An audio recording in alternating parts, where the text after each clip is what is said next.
ស្ដីអ្នកគ្នាឥឡូវនេះយើងមកចូលជាមួយនឹងច្បាប់របស់លោក Kepler គឺ Kepler មានច្បាប់3ដូចជាមួយនឹង Newton ដែរគឺច្បាប់ទី1ទី2ទី3ដូចជាមួយនឹង Newton ដែរបានច្បាប់ទី1 Newton ច្បាប់ទី2 Newton ច្បាប់ទី3 Newton អញ្ចឹងច្បាប់របស់លោក Kepler នេះគឺមានច្បាប់ទី1 Kepler ទី2 Kepler និងច្បាប់ទី3 Kepler ឥឡូវយើងមកមើលនៅលើនេះយើងឃើញជាមួយនឹងការសិក្សាអំពីច្បាប់ទី1អញ្ចឹងនេះគឺឃើញជាមួយនឹងព្រះអាទិត្យជាមួយនឹងផែនដីដែលកំពុងមានចលនានេះតែខ្ញុំអត់ទាន់ដាក់ឲ្យវាមានចលនាទេហើយច្បាប់ទី1របស់លោក Kepler បានចែងថាគឺកន្លងចលនារបស់ភពនីមួយៗមានរាងជាអេលីបហើយគំនុំមួយស្ថិតនៅត្រង់ផ្ចិតនៃព្រះអាទិត្យអញ្ចឹងនៅនេះគឺជាការចែងច្បាប់ទី1របស់លោក Kepler ដែលមកសារទៀតគឺកន្លងចលនារបស់ភពនីមួយៗមានរាងជាអេលីប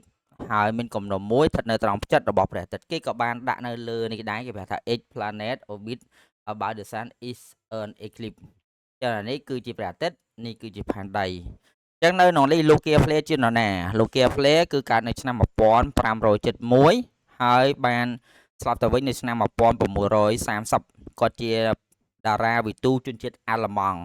អស់រយៈពេលច្រើនឆ្នាំគាត់រកឃើញនៅច្បាប់នៃចលនារបស់ភពនានាឥឡូវយើងមកមើលមួយនឹងច្បាប់ទី1ដែលចែងមិញណាប្រាប់ថាកន្លងចលនារបស់ភពនីមួយៗមានរាងជាលីបហើយកំណុំមួយស្ថិតនៅត្រង់ផ្ចិតផែនដីចឹងរូបរាងវាបែបមិនដែរយើងឃើញថានៅក្នុងនេះចលនារបស់ផែនដីនឹងចាប់ផ្ដើមចជុំវិញព្រះអាទិត្យហើយតែចគឺបានន័យថានៅក្នុងមួយជុំនៃព្រះអាទិត្យគឺវាត្រូវការចំណាយពេល365ថ្ងៃ365ថ្ងៃជាយើងមើលក្នុងនេះនៅខាងលើនេះគេប្រាប់ជាចំនួនថ្ងៃបានន័យថាឡើងដល់150ជាងហើយបន្ទាប់មកនៅនេះគឺចាប់ផ្ដើមចជុំវិញព្រះអាទិត្យនេះចឹងគេសន្មតថាកន្លងរបស់ភពនីមួយៗមានរាងជាអេលីបហើយមានគំនុំមួយស្ថិតនៅត្រង់ផ្ចិតព្រះអាទិត្យចឹងនៅនេះបានន័យថាគេចែងសម្រាប់តែប្រព័ន្ធព្រះអាទិត្យទេណាសម្រាប់ជាមួយប្រព័ន្ធផ្សេងៗដែលមានជាមួយភពផ្សេងដែលចជុំវិញជាមួយនឹងផ្កាយឬក៏ព្រះអាទិត្យនៅក្នុងលក្ខខណ្ឌនៃកន្លងនៃប្រព័ន្ធផ្សេងគឺក្នុងលក្ខខណ្ឌផ្សេងដែរចឹងនេះយើងឃើញហើយចឹងនេះគឺជាច្បាប់ទី1រាងវាជាអេលីបបានន័យថាគឺរាងសំប៉ែតបន្តិច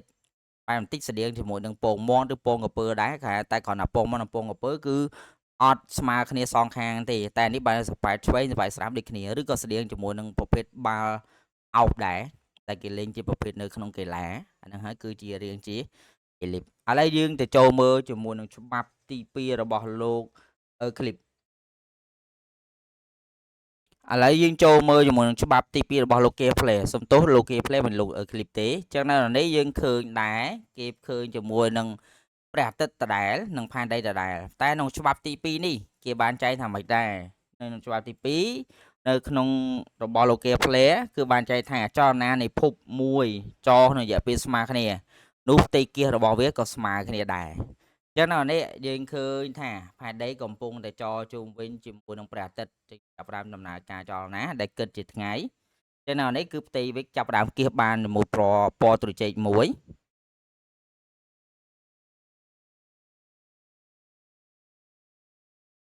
តបមកទៀតយើងឃើញថាវាចបាន100ថ្ងៃជាងហើយ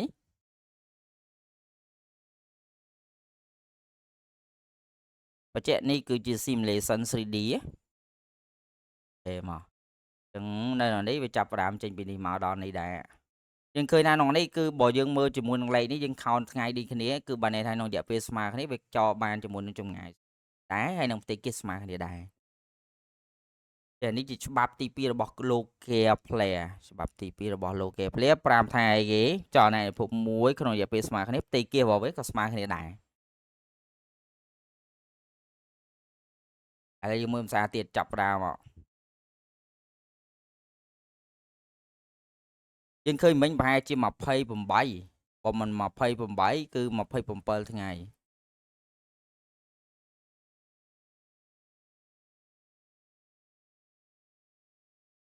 ព្រោះដោយសារតែវានៅក្នុងនេះគឺរៀងលឿនដោយសារហេតុអីព្រោះចលនាផែនដីនេះគឺរយៈពេល1ឆ្នាំអ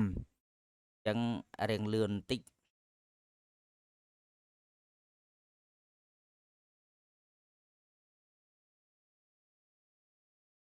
យើងឃើញថាមកដល់ថ្ងៃនេះប្រហែលជា181វាចាប់ផ្ដើមឬក៏180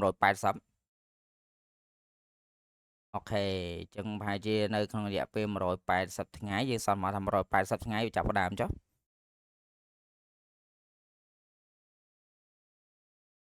អូខេចឹងវាចប់ជាមួយនឹងលក្ខខណ្ឌរបស់វាគឺនៅក្នុង200ប្រហែលជា210ចឹងនេះបានរយៈពេលវាសឹងតែស្មើគ្នាហើយតែដោយសារយើងមើលអត់ទាន់ណាចឹងមិនថាប្រហែលខាងនេះ30ថ្ងៃខាងនេះក៏30ថ្ងៃដែរចឹងនៅក្នុងរយៈពេលប៉ុណ្ណឹងបានផ្ទៃគាវាគឺរយៈពេលស្មើគ្នាផ្ទៃគាស្មើគ្នាផ្ទៃគាវាបើមើលពីលើចេះគឺផ្ទៃគាផ្ទៃគាបោះត្រួយចេកហើយនិងបោះក្រហមនេះគឺផ្ទៃគាវាស្មើគ្នាប៉ុន្តែគ្រាន់តែរូបនៅក្នុងសភៅគេដាក់រូបចេះគេដាក់រូបរៀងបច្ឆិបន្តិចបច្ឆៈមកបន្តិចទៅតើអញ្ចឹងយើងមើលទៅរៀងពិបាកថានឹងស្មើគ្នាណាឬក៏យើងឃើញថាចលនារបស់ភពទៅវាមានជាមួយនឹងចលនាវាមានទីតាំងចិត្តទីតាំងឆ្ងាយទៅឧទាហរណ៍ថាផ្កាយមួយទៅផ្លាស់ទីជុំវិញព្រះអាទិត្យទៅអញ្ចឹងវាផ្លាស់ទីវារៀងជាអេលីបដែរប៉ុន្តែវាមានកន្លងនៅជិតនិងកន្លងនៅឆ្ងាយដោយសារចិត្តរបស់វាហ្មងមិនចំមួយនឹងព្រះអាទិត្យទេប៉ុន្តែទីតាំងចិត្តរបស់វាក៏បានជាមួយនឹងរយៈពេលស្មើគ្នាហើយផ្ទៃគេក៏ស្មើជាមួយនឹងទីតាំងឆ្ងាយដែរនេះគឺច្បាប់ទី2របស់លោកគេផ្លេដែលបានចែងថាចលនានៃភពមួយចុះក្នុងរយៈពេលស្មើគ្នានោះផ្ទៃគេរបស់វាក៏ស្មើគ្នាដែរឥឡូវនេះយើងទៅមើលមួយនឹងច្បាប់ទី3របស់លោកគេផ្លេច្បាប់ទី3របស់លោកគេផ្លេច្បាប់ទី3របស់លោកគេផ្លេបានចែងថាការ៉េនៃខួបរបស់ភពវិលជុំវិញព្រះអាទិត្យជាងយើងមើលការ៉េរបស់ខួបភពវិលជុំវិញព្រះអាទិត្យសមាមាត្រនឹងកន្លះអាកធំនៃអេលីបស្វ័យគុណ3អញ្ចឹងនៅនេះយើងឃើញថាការ៉េនៃខួបគឺបានន័យថាតេការ៉េនេះគេផ្លេនេះតេការ៉េនេះកន្លះការ៉េនៃខួបរបស់ភពវិលជុំវិញព្រះអាទិត្យសមាមាត្រចាសញ្ញានេះសមាមាត្រជាមួយនឹងអាកធំនៃអេលីបស្វ័យគុណ3ចឹងអាធំគឺ a ស្វ័យគុណ3នេះចឹងគេសរសេរជាមួយនឹងខាងនេះគឺតេ1លើតេ2លើជាការ៉េស្មើ a1 លើ a2 លើជាស្វ័យគុណ3ចឹងនៅនេះគឺមាន system 2ដែលមាន9នឹងភព2ដែលកំពុងវិលដែរចាំមកមកខាងនេះភពផែនដីទៅខាងនេះភពមួយយ៉ាងឆ្ងាយទៅអាចជាភពភពសៅរ៍ឬក៏ភពអីផ្សេងមួយមកចឹងគឺវិលនៅជុំវិញនេះចឹងគេបានចែងថាការ៉េនៃខួបរបស់ភពវិលជុំវិញផែនដីវិលជុំវិញព្រះអាទិត្យសមាមាត្រនឹងកន្លះអាធំនៃអេលីបស្វ័យគុណ3ចឹងយើងឃើញថានៅនេះតេគឺជាខួបរបស់ភពគឺជាវិនាទីaជាកន្លះអាធំនៃអេលីបទៅក្នុងនេះក៏មានមេគុណថេមួយដែរនៅពីមុខជាមួយនឹង a ស្វ័យគុណ3នៅក្នុងសភៅគឺគេចែងជាមួយនឹងមានការ s តែនៅក្នុងការ s ទេដោយសារវាគេប្រើជាមួយនឹងសមាមាត្រគេប្រើជាមួយសមាមាត្ររបស់វាចឹងដល់នេះយើងឃើញតេ1លើតេ2លើជាការ៉េស្មើជាមួយនឹង a1 លើ a2 លើជាការ៉េដោយសារនេះ system 2ភព2ដែរតែបើសិនជា system 1ភព1ទេគឺបើណាតេការ៉េសមាមាត្រជាមួយនឹងការ s a ស្វ័យគុណ3ខាងនេះគឺមានមេគុណការ1ដែរ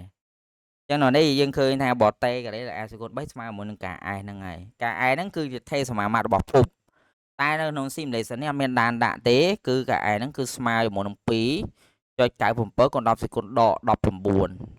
s ការ៉េក្នុងម៉ែត្រគីបអញ្ចឹងក្នុងនេះគឺ